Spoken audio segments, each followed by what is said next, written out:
Hey everybody, check out this video I've just done in my remote property investing community, about the BR, what is BRRR, or BRRR, BRRR, or RBRR. Is there too many R's in there? Check the video out, which I've just done in my community. I do these live trainings in there every week, so you want to get the benefits of it being live, check out, go and join my community on Facebook, the Remote Property Investor Community, and you'll get the benefits of me doing them live, and also the live Q&A. But either way, it's not live now, we're sharing this on the YouTube channel, so ask any questions below and I'll answer them. But check the video out, it explains what this strategy is about. It's a fantastic strategy, and if you've not already, please hit that subscribe button and like, and hit that bell icon so you're notified every time I do a video. And let us know what videos you want to do and what you want us to bring into this YouTube channel, so we bring the stuff that you really enjoy. But hitting that subscribe, hitting the bell icon really helps us out, push this stuff forward, and really helps us out to know which stuff to keep on delivering to you.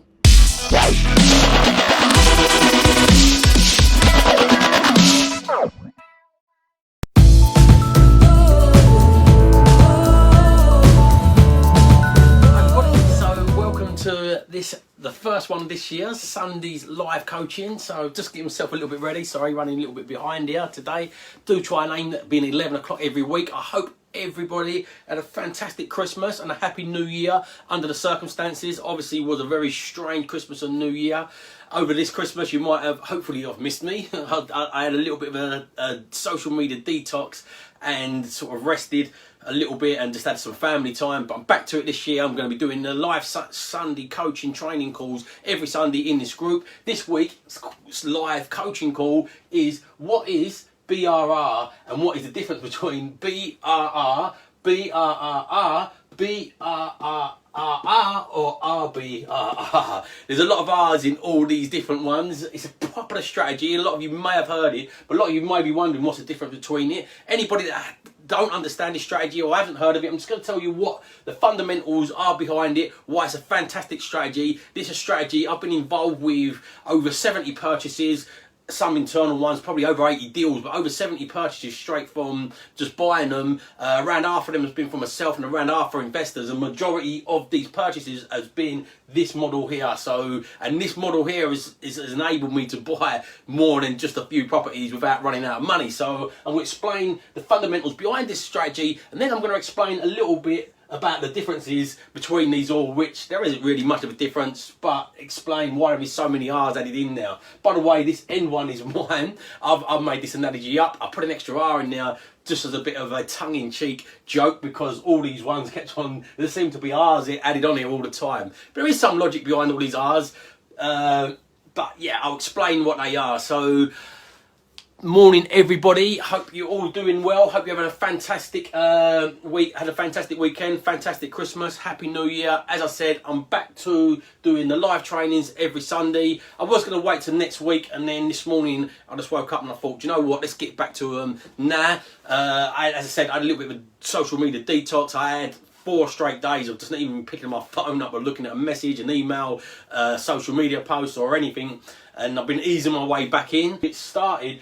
with today's training, which is all going to be around BRR, what is BRR, and what's the difference between all the extra R's that's added onto there. I'm going to get going then and turn this around. Started with today's training, what is BRR, what's the difference between all these extra R's on the... What is this strategy? This strategy has enabled me to buy multiple properties and not have to keep on going the whole way of saving up. I remember when I first stumbled across this strategy, when I first bought my first few houses, the first deal I ever done in property was a piece of land. The second deal I ever done in property was a flat in Southend. It's about 50 minutes away from where I live. This is the one that broke. I'll tell you a little bit more about this with this extra R in the front of the BRR. Then the third deal I done, I had no education when I first started buying my first properties. And the third deal I done, I remember I sat with my broker and he said, oh, okay, there is a product called a light refurbishment mortgage, which basically meant, back then it was with the TMW, the Mortgage Works. They've been fantastic. They used to be my favourite lender. Their criteria, they just don't like me anymore, so they're no longer my favourite lender. But it's still a decent lender. They just don't like portfolio landlords anymore. But they're still a good lender if you've not got such a large portfolio. But the product he told me about with them basically was this principle here. So you bought the property, so the buy, the B in this one stands for buy. You then refurbish the property, so refurb, and then once the work's done and you added a new value to the property, you then remortgage the property. So you then remortgage it. So I was like, oh wow. So this old product I had was a light refurbishment mortgage. It literally said you had 3 months to do the work. As long as the work was light, it wasn't heavy structural stuff. You had 3 months to do the work, and you could go back. As soon as you finished the work, you could go back and you could lend against the new value. So what this entailed was, this meant you had to buy, there's loads of debates with this. And people say, is there such a thing as BMV? Does BMV exist? Something's only... something is only the value of somebody you pay with it. So if you pay this value for it, it's only worth that. But basically, the principle behind this is BMV stands for below market value. So, sorry if any spelling mistakes, any grammar police out there. I'm a little bit dyslexic, so this is just to give you a bit of a visual and help with this. But there probably will be like loads of errors and spelling, so apologies with that. But below market value. So the key behind this strategy is being able to buy well below market value. Some people say it's not below market value because it's only worth what you pay for it. But basically, back when I first started, literally you could buy a deal below market value, and whatever your terminology is, you just buy it cheaper than somebody else is willing to pay for it. So you buy it at a discounted price. So back when I first started doing this strategy, buy, refurbish, remortgage, literally you could buy a property from Bob for £80,000 because he was a motivated seller and he was about to get divorced, or he was about to emigrate, or he just was about to be repossessed and he had a motivated reason to sell really quickly. He was happy to sell cheaper. You could buy from Bob for £80,000 and then go straight to the bank and then revalue it at the market value, which might have been £100,000. So he sold it to you £20,000 cheaper for a quicker deal. When I first started doing this strategy, I thought, who's going to sell houses cheaper? Why would anybody sell houses cheaper? And it's exactly that, exactly what I just said there. Is the reason you get these cheaper buyers is motivated. Oh, I'm definitely going to mess up spelling this, but this is motivated spellers. Sorry about the spelling on that, guys. I couldn't even think of it as I was writing it quickly. Probably could have spelled it if I stopped and thought about it for a minute. But yeah, motivated sellers is the key behind people that sell anything fast. And you get motivated sellers in anything. If somebody wants to sell their car, like people go on We Buy Any Cars, and they actually say on their adverts, yes, we won't pay you as much on the open market, but we'll do a reliable sell. And this is why people get motivated, and this is why people sell at below market value, because it's a reliable sell. Especially to investors, they know there's no chain, there's no falling out of bed. Can't remember statistics, but the statistics of sales that fall out of bed through people that are home buyers and in chain are really, really high. You know, so some people just want that guarantee and certainty, or they need money really quick. So a home buyer might be in a chain, they might have to sell their house before they can buy your house, so they need somebody who can move quick. So these motivated sellers will sell at a discount to reflect the fact that they need the money fast, they need a reliable sell, and they're out there. I was really shocked to find out they're out there. But motivated sellers are out there for any reason, even though the property's in good condition. Unfortunately today, the banks will not, if you bought a house, this is when you should say BMV don't count. So if you not in the bank's eyes, if you bought a house that didn't need any work doing to it, BMV, that's not BMV to them. That means that house is only worth what you paid for it. They don't care about the circumstances. They don't care about how well you negotiated or how well you advertised for it. They just say it's only worth what you paid for it. So this model still works, but this refurbished part in there has to happen for the banks to then say it's worth more money. But you still have to buy below the market value minus the refurb. So for a simple example of this would be, if you bought a house, let's say, and I'm talking in the numbers of houses I buy, let's say you buy a house for 70k, and this is simplistic, this is not including all of some of the other fees and everything you add to it, it's just a simplistic example. So then you say you spend 10k on, so this is the purchase price, the refurb and legals, let's say, and legals is 10k you spend on that. You then, at the end of it, go and get this house is worth then 100k. So done up, after you done up value, it's then worth 100k. So the principle behind this is basically you buy at 70k, you refurb at 10k, and your legals at 10k, so you put that into the property. Then you remortgage at 75% or even 80%. In this case, you could say typical mortgages are 75% loan to value, the gearing on them. But even now, still believe Kent Reliance are doing 85% loan to values. There's still quite a few lenders in the market at 80% loan to value. But let's say, for example's sake, that you had to buy this you bought this property at £70,000. And you bought it on a mortgage at the front end. You would have put in, let's use this for a different colour. I'm going to round the numbers off here, guys. It's not going to be exact numbers. It's just going to give you the principle behind it. So you would have put into this, your deposit would have been around, let's say around 20, let's say around 20k deposit. You've then got 10k in there, so plus this 10k equals 30k. So plus your refurb equals 30k, that you've got a total of your money in there. So then, if you bought it for £70,000 and you've got a 20k deposit in there, your mortgage is your first mortgage. So let's put first mortgage is going to be for around £50,000.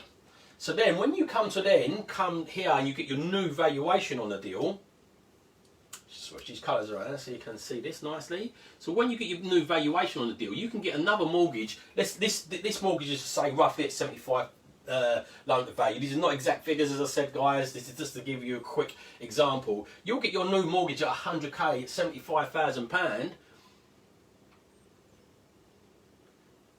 75% of 100k is £75,000. 75% LTV, loan to value. So you'll get a new mortgage of this new base, leaving you 25% equity in there. The banks are comfortable at that. You'll get a 75k mortgage. So then your original loan of 50k, they will top up that original loan of 50k up to 75k. So then this money theoretically comes back to you. So if you've put 20k in deposit, 10k on refurb and legals, it means you've got 5k. At this example, at 75% loan to value, means you've got £5,000 left in the deal. If you look at this, let's say you've done an 8% loan to value, you would then get 80k mortgage at 80%, and then that leaves you with zero of your money in. This is what the golden goose is. This is what the sort of the deal that everybody's after, because everybody wants to recycle their money back out so you can put it back in to buy it again. And this goes back to the start here. So these extra R's in there. So this is buy, refurbish, remortgage. These are the same. These are the same here. So this is the same. This is the same. This is the same. And this one means rent. And the same again. These are all the same over here. These are all the same here. So we go around to here, all the same. But this end one says repeat. So basically, again, if you can get all your money out of every single deal, you can repeat this a lot easier than if you have to re-raise the money again. You think about it, if your typical funds into this deal is 30k, and this is a typical deal in the north. This is why I love the north, by the way. But if your typical money in a deal is 30k and you have to raise 30k every time, unless you're earning 50k a month, maybe, it's difficult to keep on raising these deposits. This is why this strategy is such a critical part of building large portfolios and wealth. No matter how much money you earn, if you want to keep, if you're earning 50k a month, buying properties like this that earn you an extra, like typically the profit off of these style properties after you've done this, is usually, after all your costs, is usually about £250, £300 a month. So somebody who was only 50k a month might not be interested in these deals, so they'll be looking at bigger deals. And the same principle works if you go on bigger deals and do, like if you built a block of flats. But then same again, if you have 50k a month, you'd still need to replenish. If you saved up the money to buy a block of flats, you'd still need to replenish that, and even at 50k a month, you'd be hitting the same sort of problems. So this is critical in every person, like anybody that builds wealth and builds wealth through property, which a lot of people, even if they build their initial wealth through a different income stream, a lot of people put their money, I think the statistics are, I read this somewhere, I don't know how true it is, I think 90% of millionaires are made from property, and a lot of them are just millionaires as in asset millionaires. They bought property in London and their money's gone up in the UK. But out of the 10% that didn't make their money from property, 9% of that 10 actually put their money into property once they've made their millions. Amongst other assets, there's lots of asset classes out there, but property is a really safe asset class. So when people earn money, they tend to put it into property. But even then people, unless they're earning tons and tons of money, they're going to run out of money unless you adopt this buy, refurbish, remortgage strategy. So that's the basic principles behind it. The joke with this one is, as I said, I'll put an extra R into this, so all of these are exactly the same as the buy, refurbish, remortgage part, but this part of it just accounts for remote buy, refurbish, remortgage. Because if you live anywhere close to me, and this again, this is the old myth, everybody says only invest within an hour from where you live. If you live anywhere close to me, no matter which way you go, if you go that way, you're in London. Within an hour, you're in the city centre of London. If you go that way, an hour, you're probably around Southend sort of way. If you go that way, you're in Kent. If you go that way, you're towards sort of Buckinghamshire. Every which way, Cambridge. None of these places, if you've only got 30k to start with, none of these places you're gonna get nowhere. You're not gonna be able to do this model full stop. So it's gonna be a zero starter, and the strategical advantage you're gonna get from knowing the area really well is gonna be zero, because with this 30k, you're not gonna be able to invest in anywhere if you live locally around here. If you live in the north already, you've not got to worry about the remote part, as it's going to work where you live. I wouldn't just go into a new location for the sake of it. There is a power in knowing your area. There is a power to stick into one area as well.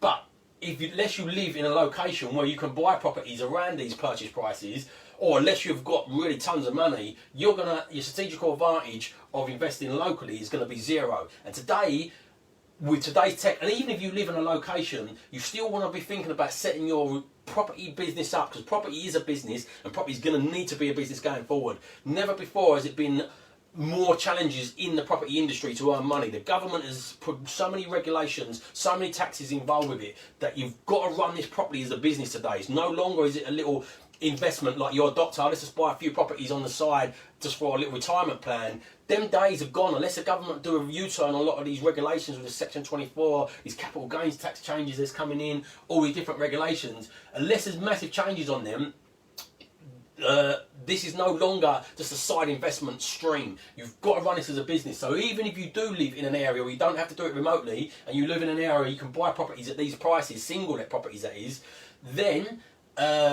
then you still want to be understanding how to run this remotely, how to run it all through your phone, all the street systems and processes to be able to run this and streamline this. Because running these businesses now is going to be all about how well you run them. Because the heyday and the gold rush of the property industry is behind us at the moment. We're in a time where it's going to be a lot more challenging to earn money. There is still lots of money to earn in property, but you're going to need to be a professional. Back in the days, I said, a doctor could buy a house as a side little earner in London. They just bought a house because they're earning a bit of money, bought it as a pension. The house has gone up exponentially, the rents went up exponentially. They didn't really have to think too hard about how they structured that or anything like that. But now you really have to think about that. So now, does this only work with these style houses?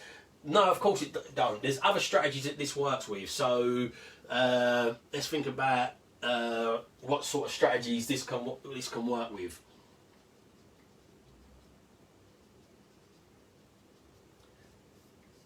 So this works with single let buy to lets, or buy to let properties. This is your basic sort of, you buy, you rent it out. This is the normal mode of property investing. This also works with commercial conversions.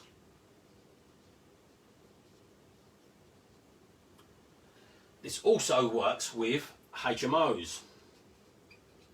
This also works with SAs. So this is just some of the strategies that are in property that make like sort of some of the ones at the forefront. So this works with all the strategies. So then the question begs, if you're not started already, what one should you adopt?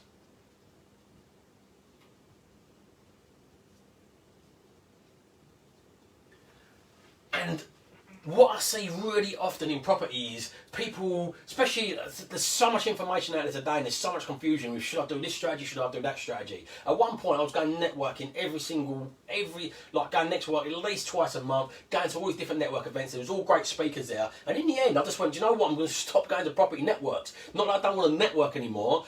I want to build on the networks I've already got existing, and this might be controversial to some people. So I always say your network, get out there networking loads and loads and loads. I think you need to build on an existing networks you've got. If you keep on meeting loads and loads of new people, then you might not, you won't nurture relationships of the ones you've already met, so you want to nurture them for a little while. But also, the reason I stopped going networking for a little while, I didn't stop learning, I didn't stop networking with the people I existed and was building his network with. I just stopped going to new network events because it confused me, because I'd go and there'd be one speaker speaking about HMOs, there'd be another speaker speaking about buy-to-let BRR strategy, there'd be another speaker speaking about SAs, and there'd be another one speaking about buy-to-let vendor finance, and there'd be another one talking about commercial conversions. And I just got confused every time I'd come away, and I'd have a different strategy that I wanted to start. And if you keep on trying to do loads of little different things, each one of these strategies works well if you go deep on them, but it won't go well if you keep on jumping from strategy to strategy, idea to idea. And I see this all the time. But then people say, where should I start? What one should I start with? And in my mind, there's always an exception to the rule, by the way. But for me, you should start easier on the lower stuff. The thing with property, it's unlike a lot of other industries or trades. Like if you was going to go out and be a plumber or a gas engineer, you couldn't start off just fitting gas boilers or fitting gas appliances. You have to go through college and get your qualification in it and start off smaller and build yourself up to that sort of stuff. You probably start off just doing some small plumbing stuff and build up to it and get a qualification. Property, you can dive straight in at commercial conversions. You can even do this as well, this strategy. I missed one out, and this is probably the top one. Let's put this up here in green. This is build to let. So it's not buy to let, this is build to let. So this is when you build properties and then you remortgage them and you let them out. It's exactly the same strategy. So you just build a site, you instead of selling it, you keep it, but you remortgage it, pour loads of money out, and you rent it out at the back end. So what one should you be starting with? For me, if you're a newbie, definitely not building, to be honest, because the level of experience you need for it and the level of mistakes that happen at that level could really leave you bankrupt. So similar again, commercial conversions. If you're a newbie, I'd encourage people not to start there. Don't get me wrong, I've seen people doing new build as their first one. I tried doing a new build as my first one, and I suffered the results of making that mistake. I lost thousands and thousands of pounds on that and ended up selling it at a loss, not at a profit. I didn't even build it, I am selling the land at a loss. Will this happen to everybody? No, there is some people that can pull that off, but there are more exceptions to the rules and not everybody. But then people that pull it off, there's a trade-off in the middle. So there's a trade-off of time, stress, and effort that they put into that, you know. And some of these people might have already been builders, or their brother-in-law is a builder, or their best friend's a builder, so they're starting at a different standpoint. But it's advisable for majority of people, not everybody, there is odd people that can pull this off, but always look at the trade-offs for it. But commercial conversions, builds, I wouldn't start with. Similar again, even HMOs or SAs, I really wouldn't start with them. You can, but these take a hell of a lot more like regulations, management and experience. So I advise everybody to start over here on just your straightforward single let property buy to lets. Cut your teeth on the simple stuff and not big conversions. These conversions are around 10k and under 10k, because no matter who you are, no matter how experienced you are in building or how experienced you are in property, when you do builds, costs go out from time to time. No matter how good you are at crunching your numbers, costs go out from time to time. So when you're starting out, the probability of the cost running out and you not getting that costing right is higher when you're starting out. So starting out on smaller budgets and cutting your teeth on that and getting used to finding contractors, working with contractors. As I said, there is always an exceptional rule. As I said, your dad might be doing these big buildings and done them for ages, and your dad might be the funder who lends you the money for the first deal, and you just have to go and find it. There's always an exception of the rule, but in general, the general rule is start on the buy-to-lets on the small stuff, because then you can cut your teeth. Managing buy-to-let tenants is always a lot easier. The banks are going to be a lot more favourable to you, and also people always talk about can you buy property? Is there no such thing as a no money down? Yes, 100% there is a thing of none of you owe money down, but you need some money, so that money can come be funded from somebody else. But typically, if you want to do build-to-lets or commercial conversions, and even HMOs today are so competition-y, you really, like, I don't know a lot about this, but what I can see from an outside view in, you really need high-spec HMOs with en-suites and everything. So each one of these strategies are going to need a really high input of money. So if you've never done it before, one, if you've got a lot of savings, risking that on your first one is quite risky, because if you don't manage it out correctly and you can't finish off managing it out, where you're going to raise the money to finish it off? If you've got experience, or when you hit these headwinds, you've got experience to navigate around this, or you've got the backup funds to do this. Similar again, the actual skill level to do a new build out of the ground or commercial conversion and a HMO is a lot higher than it is a straightforward buy-to-let. The regulations, the planning, the applications. And similar again, service accommodations are not quite as high spec-wise input as this, but they still need a lot more management and a bit more regulation than your standard buy-to-lets. Definitely the management side. So it's not for a newbie. Again, even if you're going to outsource this, you still want to cut your teeth and get understanding of how you work with agents, how you work with outsourcing it. And cut your teeth on this light stuff. Buy 5, 6, 7, maybe 10 properties. But also the bonus of starting here, if you've not already started, the bonus of starting here is you build up some like passive. Everybody says, is there such a thing as passive income in property? If you're building a large portfolio, it's far from passive, because you're constantly working on it. But the rent's coming in part of it is fairly passive if you can get a good manager to manage it for you. And the most passive form of any of these incomes, of any income, is single let property. So yes, fair enough, you can build single let properties and you can do commercial conversions for single let properties, but as I said, you need the front end skill and the front end investment to get to that stage. So again, if you build up 10, 20, 30 single let properties, bear in mind that barrier to entry is lower here. The refinancing, pull your money out, you leave less money in. The return on capital employed when you're leaving 5k in these deals is phenomenal on the money you left in them. But if you build up a foundation and a base, so when you're building a property foundation, let's get down a little bit lower here. When you build a property foundation, I feel it's really, think of it like a pyramid. You want your foundational level. Along the bottom, this should be all your buy-to-lets. So you build a foundation of them so you can have a regular income of money coming in. And then once you go up, you've got a bit of experience, you've got a bit of regular income. Once you go up, you then look at potentially like your HMOs and your SAs. And again, you then generate a little bit more money, a little bit more funds. Because again, as I said, like raising the funds for these sort of projects, if you go to the banks and you're newbie, you've never done a project before, they're going to be a little bit nervous. If you go to the bank and you've got 10 buy-to-lets and you say to them, okay, I want development finance on this HMO, we're going to spend 70k's turning it into all en-suites, I need the finance. They're going to see you've got a bit of experience down here with these, managing tenants and everything, and you've got a bit of experience with doing these 10k refurbs. So they're going to be more comfortable lending you that money first. Even if it's a private investor. Don't get me wrong, this is not impossible. I've seen people raise private investment straight on HMOs and conversions, straight off. But it's a lot harder. What do you think is going to be easier to raise? If you need hundreds of K's, hundreds of thousands of pounds to do these projects, and you've got no experience, who do you think you're going to be able to persuade the easiest if you're starting out? You're going to be able to persuade somebody to raise 30k over here? Or you're going to be able to persuade somebody to lend you hundreds of thousands of pounds over here?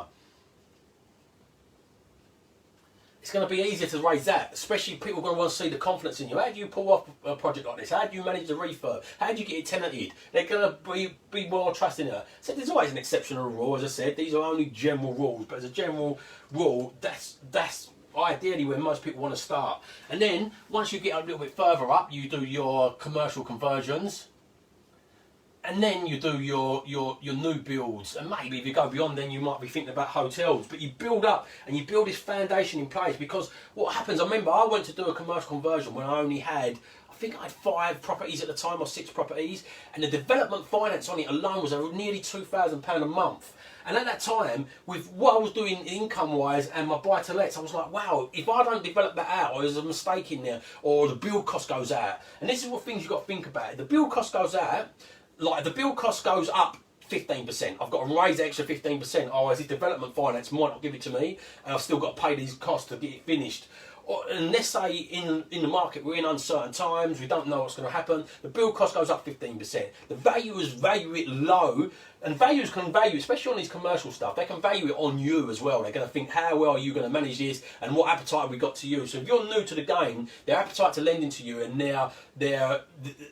how aggressively or lend to you will be lower at the start. So they might just down value that because you're new, not because these units are worthless. Let's say it's down value 10%, your bill goes up 15%, and then the market dips 5%.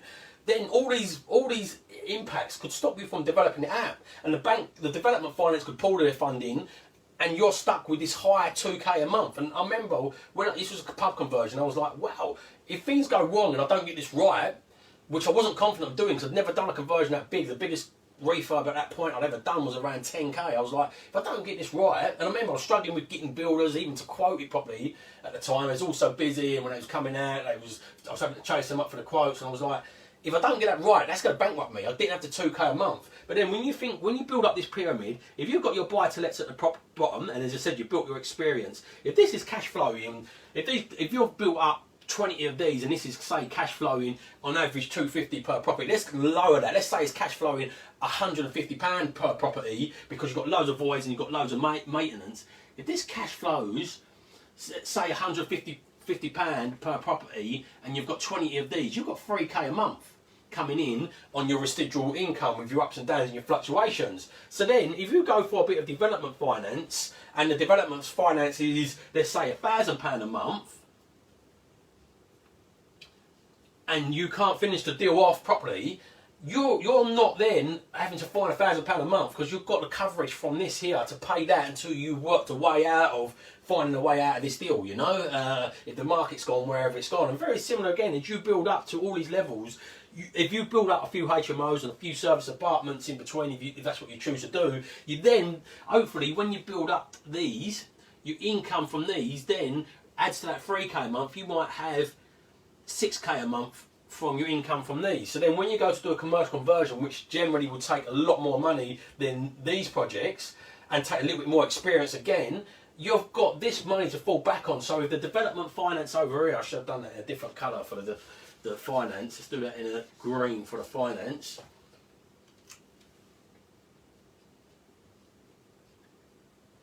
So if your development finance over here is, say, 3k a month, you've got the coverage of what you've built out with your experience and your credibility. Your coverage over here, you're earning 6k a year, you've got 9k a month, so you've then got that covered because you've got the foundation to cover that while you get yourself out of it. But also, what happens, the credibility you build by doing these projects and navigating these, everybody gets challenges, and when they're developing, they're building, they're doing even single lets. The credibility you built through here and the network you built from doing this will then enable you to get out of this a lot easier. I see at the start of the first lockdown, Andy Cook I love what Andy Cook does. He's the white box. Check him out if you are at the stage where you want to do commercial conversions. Definitely check them out. But Andy had a project what they was into, and the bank pulled the money on them. They've done loads of projects, and the bank lender they was lending with pulled the money on them. But because of his credibility, his background, and how much he's done, they raised it elsewhere privately. But if you've never done anything before and that happens to you and the bank pulls it on you and you're trying to go to other people and you've not got no experience, then it's going to be a lot harder. You've got to look at what you are if you're going to lose your shirt. But similar again, Andy, Mark Homer, Ranjan Bhattacharya wouldn't be looking, especially at remote stuff where you're only going to earn $250 a month per property, and you're going to add 20k to your bottom line, because a lot of these people, I'd say all of them, I'm pretty sure Ranjan started off on buy-to-lets, Mark Homer definitely started on buy-to-lets, I'm not sure about Andy Cook. They've got their single-let ones, their foundation, and they've built this up. So for them, if you're in a position where you've got quite a bit there, then you're not going to be thinking about these single-let properties. You're going to be thinking about doing commercial conversions or build to lets. But again, it's dependent where you are in your journey with your experience, your backing, your cash funds, your foundation, and how you've built them up. Where I think you should be going. What are the pros and cons of doing each one? What parts of the country do they work? So single let properties, this is why I put the remote part. As I said, if you live anywhere close to me, it don't work for a number of reasons. One, you need too much capital to start them off with. Two, quite often, it's very difficult to find these motivated sellers. This is why I love the North East, because it's traditionally been suppressed and not growing as much as the rest of the country. So that when something don't grow as much, you get more motivated sellers. In this last year, even the North East has been growing. So the motivated sellers, everyone, I've been online, I've been watching everybody. There's less motivated sellers when you've got a growing property market. So in the South, typically it has been stronger for growth, but you've had less motivated sellers, so you struggle to find these deals. Also, there's caps on the stress test for the rent. So they'll only give you a certain multiplier of what the rental income is, and because the yields are so low in the South, sometimes even if you found a big enough discount, a good enough B&V property, you're not going to be able to drag out enough money because the rent won't multiply up for it. So typically, this is why I say about the remote stuff, or if you live in a location where there's low purchase, high yielding properties, the buy to let stuff works there. Commercial conversions work pretty much anywhere in the country. Some of the really lower end stuff, like in the North East where I am, commercial conversions do work. But some of the buildings in the certain areas, the end value is not enough. You can't uplift the value enough to like the work you'd have to spend on it to get it to convert it wouldn't make enough value to refinance it and remortgage at the end. So you have to be a bit more careful in the North East. But this does work pretty much most places. HMO model works pretty much everywhere that HMOs work, as long as they don't work obviously in villages and everything. And similar again, the SA model will work the same, because the banks, certain commercial lenders will look at SAs and see, it's called commercial lending. So you don't necessarily have to add lots of value to it, but you have to then add a lot of income to it. So they can see you're successfully adding income to this. They will lend you on the income basis rather than the bricks and mortar basis. This is what a lot of commercial conversions do. This is what a lot of HMOs do. This is what a lot of SAs do as well. But you need commercial lenders, and very similar again. If you've got no properties, if you've never done this before, the commercial lenders that you have to go to will not really look at you favourable. They're going to want to see you prove yourself, earn your stripes before they're going to start really lending. They might lend to you, but they won't give you the multiplier of the rent of what you would want to get to recycle all your money out. You buy it, refurbish, remortgage strategy. So I hope that makes that a little bit clear. So this is buy, refurbish, remortgage. I think that's enough hours in there. Of course you're going to rent it out. Of course you want to repeat it. But yeah, there is people that add the extra hours there. I think they're unnecessary. My extra hour, of course, is very necessary if you live in the South. My extra hour is very, very necessary if you live in the South, because the model just don't work down here on single lets. It works on commercial conversions, works on HMOs and SAs, but it just don't work on single lets. So if you're at that starting point, and even me, I'm not even at that starting point, and I still enjoy buying single lets. It's so hassle free. They're the most passive form of income. You buy family homes with front and back gardens, typically I like, because you don't get as much turnover. If you do commercial conversions and flats always have a higher turnover. HMOs always have a higher turnover. Hardly anybody moves into a HMO or a flat and thinks this is home for life. They think this is a stepping stone. What happens with flats as well is people move into them and they typically meet somebody and have to upsize. That's why 3 bedrooms are my favourite. I do buy 2-bedroom houses because we can't only get 3 bedrooms, and I don't want to mark myself out of the market. But houses are typically your most passive form of income, because as well, SAs, HMOs take a lot more management. So these, literally, if you do them up to a really nice standard at the front end, do them correctly, with 10k, if you do it correctly and you get your refurb right, you can do this up to a good standard. If you get them standards right, then you attract the tenants. You attract the right tenants and the house has been refurbed nicely and done well, then they stay there for a long time, and then you've got that, it's a bit of a cheesy saying, you let them forget.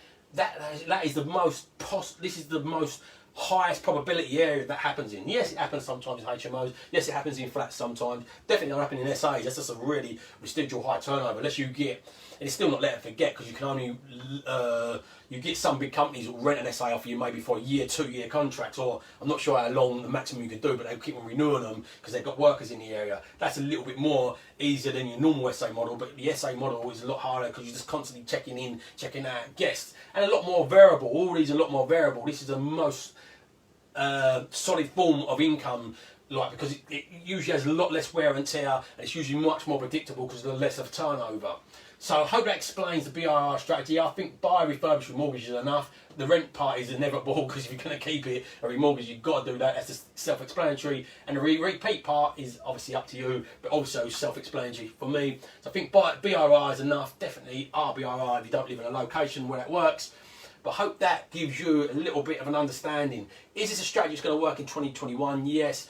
Will the banks be a little bit more cautious with the valuations? They might be a bit tight with them. But again, this is why I love this model, because let's say you was aiming to pull out all of your 30k and you left 10k in. Your return on capital employed is still absolutely ridiculous. If you're earning 250 a month or even 150 pound a month doing that really cautious level, you're still getting a really fantastic return on your capital, much better than the banks at this 0.F4 rate we've got at the moment. So let's turn around and see.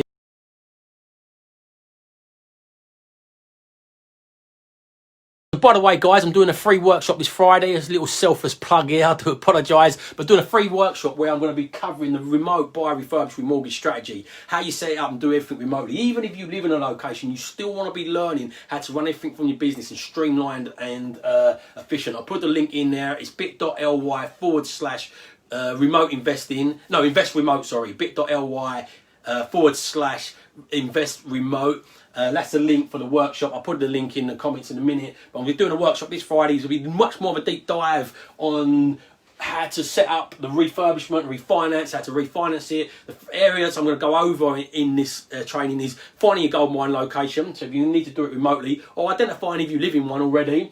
The next stage is about financing them and raising finance and building your networks, all doing that digitally, because everything you can do in person can be done remotely via your phone. And the final part on the training on the masterclass on Thursday is going to be about refurbishing them, finding the right builders and refinancing them. We're going to a lot more deeper dive. There's going to be exercises in there. There's a lot of stuff you can take away. No panics. I'm not going to sell anything at the end of it as well, so you won't need a credit card. I will offer people a chance to work with me. I do coaching, and I will offer people a chance to sign up for a strategy call if they feel that's what they want to do. You can sign up for a strategy call now, by the way. The next course is already more than halfway full, and I've not even started setting it yet, and we've not even opened it up just from people inquiring with me. So if you want to sign up for a strategy call before that, let me know and I'll send you the link to that.